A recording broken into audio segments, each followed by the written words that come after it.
How to remove duplicate transactions in Mint. First of all, open the Mint app on your phone or go to the Mint website on your computer and log into your account using your credentials. This will take you directly to your Mint dashboard where you can manage all your financial information. Once you are logged in, look for the transactions section in the main dashboard or in the menu on the side. This section lists every transaction that Mint has tracked for your linked accounts. Next, take your time to carefully scroll through the list of transactions and look for any duplicates. Duplicate transactions usually have the same amount, date, and description, so keep an eye out for those repeated entries that shouldn't be there. When you find a transaction that is duplicated, click on it to open the full details page.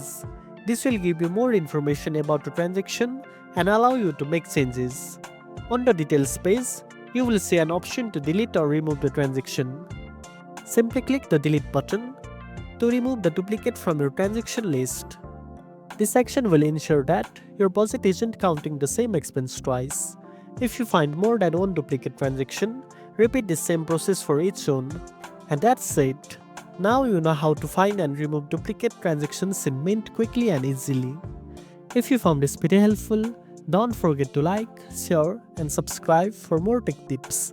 Thanks for watching, and I'll see you in the next one.